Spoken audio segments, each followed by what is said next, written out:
Welcome to Veteran Uncensored. Nick Fuentes comes up with a conspiracy theory about JD Vance and potentially running for president. Let's not waste any time. Let's get right down to it. Officials want to negotiate with Vance. They don't want to talk to Kushner and Witkoff, those Jews. They want to talk to Vance because he's America first. Well, I like the sound of that. If the Iranians have confidence in him, maybe it means he's not a neocon puppet. Wow. If that is your first judgment, that is the intended response. That is the response they were trying to get. They're eliciting that. They're eliciting that response. You need to think 2 steps ahead. What is put in front of you is put in front of you for a reason.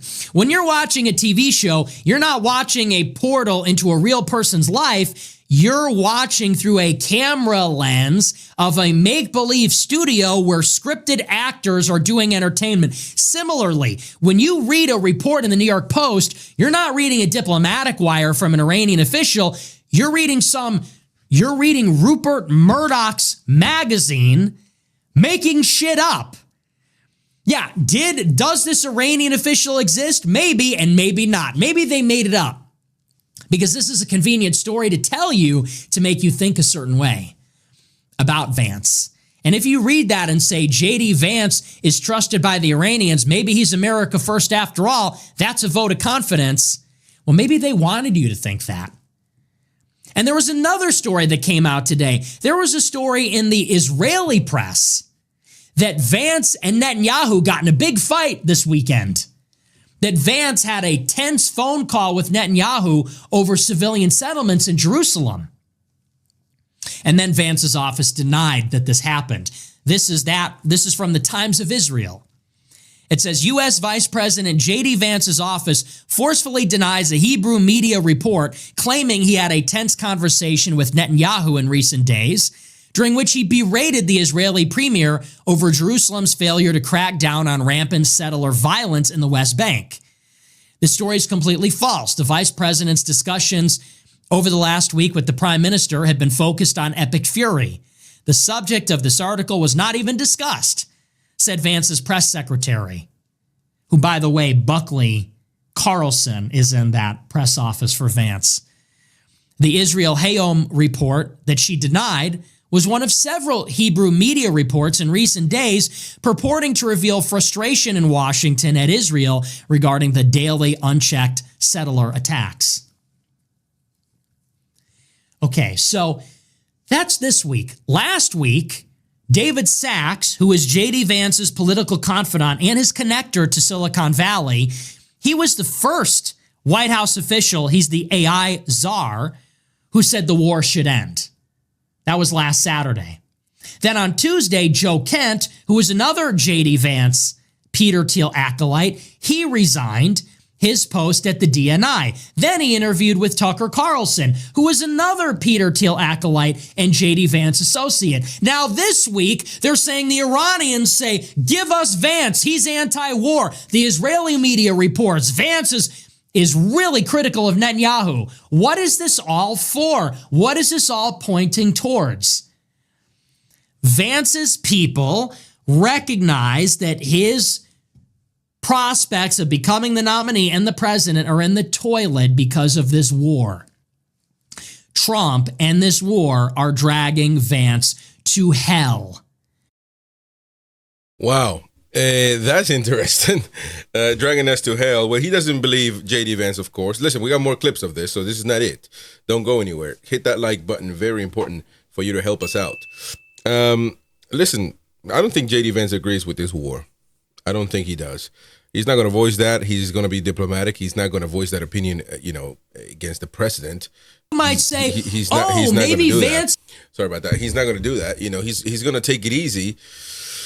But everything, all the reports really believe that, he's not for this. And Trump, he made this decision. But Netanyahu obviously believes that he wants to go to war.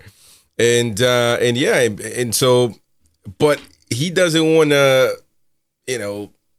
jeopardize his possible, possibly going for president after this, which I think he will anyway. I think that's pretty much set in stone if I believe correctly. I mean, I think he will run for president. Many others, by the way, it might be that many others that are part of Donald Trump's cabinet right now that are going to run for president. But again, Nick Fuentes does not want to believe. He says that he's not for peace. He's not for any of that. Let's keep listening to what he has to say. People are going to buy it. Mark my words, they're going to buy it. That's why you got to steel yourself.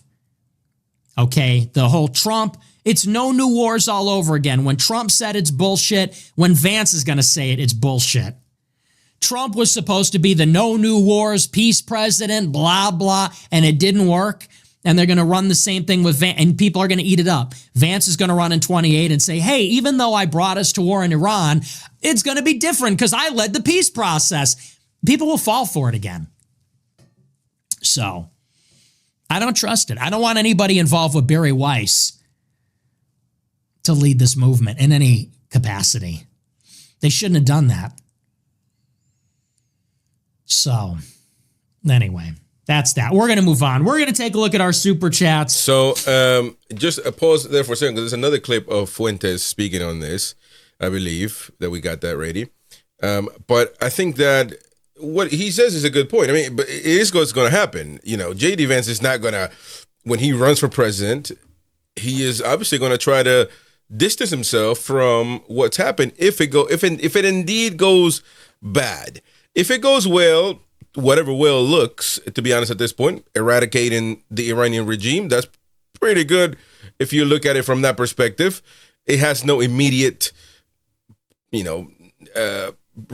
positive reaction to us, because why do we care? We don't live there. We don't go to Iran to visit. It doesn't really bother us, other than the fact that they want to kill us, and that's always in somewhere floating around. And again, the positive about it is that potentially, eventually, we might have a good partnership with a democratic government in Iran someday, somehow. But that's way down the line, right? So if that's the case, indeed. But yeah, I agree that JD Vance is going to try to just distance himself with this whole situation. I think he will. I mean, if it's bad, if it's really bad, how is he going to do that? How are people going to? Because he's probably looking at it as like, look, you guys are going to destroy my future or what I want. Because Trump, I do have a personal belief of why Trump didn't go for Iran the first time, because he couldn't campaign. And this is not a hit or nothing against Donald Trump. It's just smart if you think about it. He was never going to campaign to try to do a regime change. It wasn't popular. It's not popular now. And he wasn't campaigning on that. And if he had gone for Iran in his first term, he would have lost the election by a bigger margin than what he did against Hillary. Not Hillary, but Biden. So he would have never been probably. It would have been very tough for him to be elected again this time around, even the third time around. So it would have been detrimental. So that's why he didn't go for Iran in his first term, because he wanted to be president again. And he saved that for this particular moment. Whether you agree with it or not, whether you believe in it or not, I see the proof is in the pudding. I think he's always wanted to do this. He saw that there was a very good opportunity in doing so when everybody, all the leaders of the regime got together. It was one hit, one button, boom. He took it, and obviously you got to continue to finish the job. So now Nick Fuentes is going to now, at the last part of this video, demolish the myth that JD Vance is against fighting Israel's war. A lot of people are saying that he's fighting them, as he mentioned on that report from the Israeli newspaper, but he doesn't believe that that this is true. Let's take a look. Who is the Iranian and Pakistani source? We'll only talk to the fearless and noble Vice President JD Vance because he's America first. He's anti-war. That's not true at all. First of all, that's not true. That's not true. JD Vance went to a restrainer think tank in 2024 and said, I'm all for America first, but we need to bomb Iran. So that's not even true, by the way. The New York Post and CNN are reporting that unnamed Pakistani and Iranian officials are telling us that Iran will only negotiate with Vance because he's anti-war. We can trust him. We can trust him. He's not a neocon. He's not with Netanyahu. He's not a nation builder. Really? Because JD Vance went to the restrainer think tank called the Quincy Institute, funded by Soros and the Koch brothers. It's an anti-war think tank named after John Quincy Adams, I believe. And this is a think tank where their ideology is foreign policy restraint. And Vance went there and told them, I'm all in favor of America first. We should stop funding Ukraine, he said, but Israel's different. We should fund Israel, and we should fund them and give them material to bomb Iran. Then, months later in July at the convention, as you know, the first interview he gave after getting the vice presidential nomination, he told Sean Hannity, we got to bomb Iran and we got to bomb them really hard. And then this past month, all the sources from inside the White House have said that Vance was in favor of bombing Iran. He didn't express any disagreement.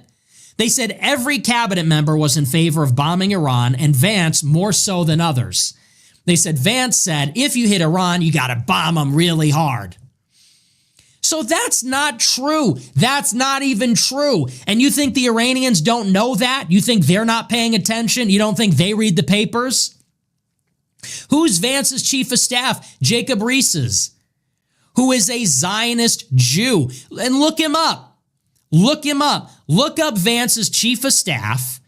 This is how they write about Vance's chief of staff. They say that his entire staff is all tall, Aryan, good-looking white guys. And then there's one short Jew among the group, and that's the chief of staff. And that guy has been quietly reassuring people behind the scenes Vance is Team Israel. Because people are getting nervous. You know, after Tucker interviewed me, and Tucker's son Buckley works for Vance, a lot of people started questioning whether Vance was anti-Israel. A lot of the Jews did.